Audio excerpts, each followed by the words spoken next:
ঠাকুর মা স্বামীজির শ্রীচরণে ভক্তিপূর্ণ প্রণাম জানিয়ে আজকের নিবেদন যুগপ্রবর্তক বিবেকানন্দ স্বামী অপূর্বানন্দ। অন্তর্দ্বন্দ্বের ঘাত প্রতিঘাতে প্রপীড়িত নরেন্দ্র সত্যলাভের ইচ্ছায় ব্রাহ্ম সমাজে আরও বেশি করে যাতায়াত করতে লাগলেন। কেশবচন্দ্র সংবাদপত্রে ও বক্তৃতার মাধ্যমে শ্রীরামকৃষ্ণের আধ্যাত্মিক জীবন ও বাণী সম্বন্ধে আলোচনা করতেন। তাতে করে কলকাতার জনসাধারণ শ্রীরামকৃষ্ণের বিষয় জানতে পারেন। ব্রাহ্ম নেতাদের সঙ্গে ঘনিষ্ঠভাবে মিশে সমাজের প্রার্থনা দিতে যোগদান করে নরেন্দ্রনাথ খুবই আনন্দ পেতেন এবং রবিবাসরীয় উপাসনাকালে মধুর ব্রহ্মসঙ্গীত গান করে সকলকে বিপুল আনন্দ দিতেন। অল্প দিনের মধ্যেই তিনি ব্রাহ্ম নেতাদের বিশেষ প্রিয়পাত্র হলেন এবং সমাজের সভ্য শ্রেণীভুক্ত হয়ে নিরাকার সগুণ ব্রহ্মের উপাসনায় হলেন ব্রতী। বাল্যকাল হতেই তার ধ্যান করা অভ্যাস ছিল, তাই মনঃসংযমের জন্য তাকে বিশেষ চেষ্টা করতে হতো না। এইভাবে ব্রহ্মধ্যানে মগ্ন হয়ে তিনি বিশেষ শান্তি পেতেন।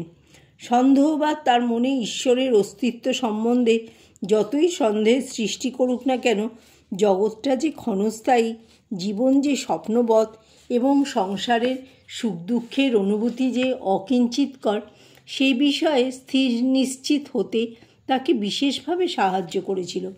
মরীচিকার মতো অলীক অস্থায়ী বস্তুর পিছনে ছোটাছুটি নিরর্থক, এই চিন্তা তার সমগ্র সত্তাকে করত মথিত। তার অন্তর বিদ্রোহী হয়ে উঠল। তিনি ব্যাকুল হলেন ভূমার সন্ধানে। ব্রাহ্ম সমাজে যান। ব্রাহ্ম নেতাদের ধর্মোপদেশ শ্রবণ ও প্রার্থনা দিতে তিনি যোগদান করেন। প্রাণের অতৃপ্ত বাসনা নিয়ে কলকাতার বিভিন্ন ধর্মপ্রাণ ব্যক্তিদের কাছেও যেতে লাগলেন। তার একমাত্র প্রশ্ন, চিরশান্তি কোথায়? ব্রাহ্ম সমাজের প্রণালীবদ্ধ উপাসনায় তার অন্তর তৃপ্ত হতো না। সব কিছুই যেন ভাষা ভাষা। তিনি গভীরে ডুবতে চান। ক্রমেই তার মনে হলো ব্রাহ্ম সমাজ একটি সমাজ সংস্কারক প্রতিষ্ঠান মাত্র। তিনি কেশবকে শ্রদ্ধা করতেন। বক্তৃতাদি শুনে তিনি কেশবের গুণমুগ্ধ।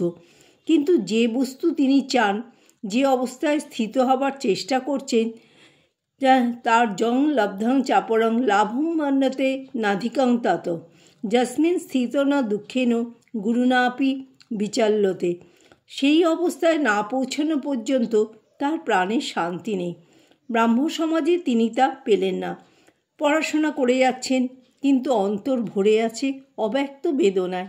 কঠোর ব্রহ্মচারীর ব্রত নিয়ে তিনি ভূমিশয্যায় শয়ন করে আহারে সংযম, বেশভূষায় সংযম, সারা রাত ধ্যান করে কাটিয়ে দেন। অন্তরের আবেগ তাকে অশান্ত করে তুলল। কোথায় যান? কে তাকে বলে দেবে সচ্চিদানন্দ স্বরূপ ব্রহ্মলাভের পথ?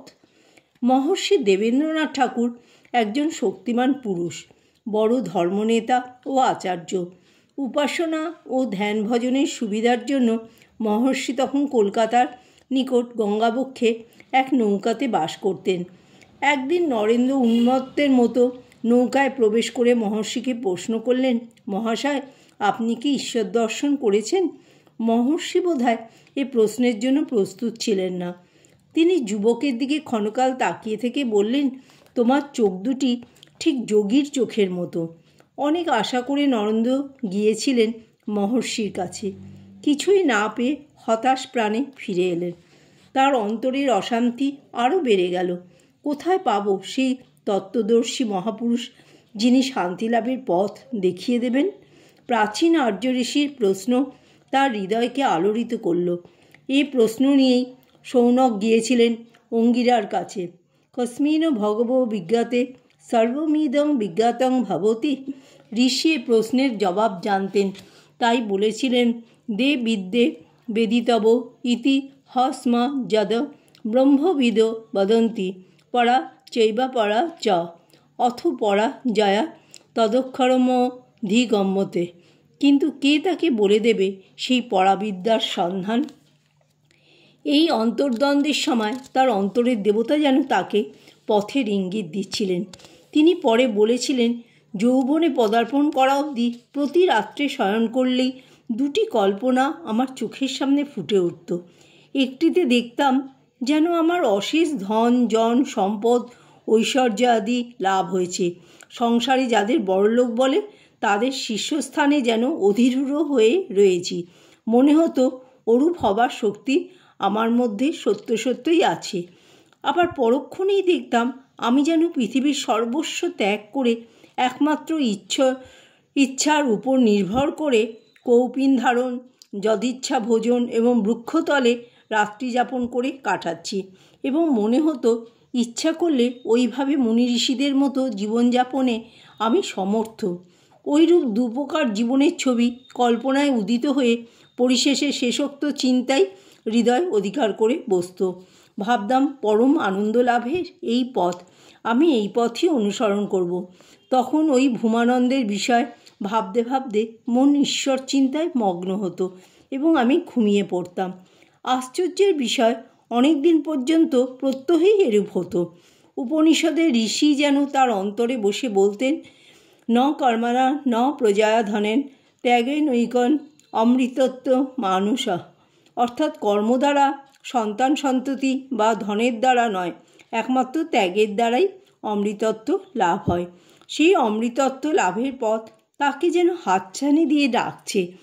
ওই সময়ের কিছু আগে বা পরে একটি অপূর্ব দর্শন তার মনোরাজ্যে এক যুগান্তর এনে দিয়েছিল। তিনি তখন খুব ধ্যান করতেন।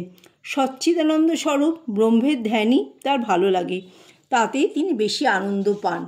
একদিন গভীর ধ্যানের পর সেই অব্যক্ত আনন্দের নেশায় তখনও বিভোর হয়ে ধ্যানের আসনেই বসে আছেন।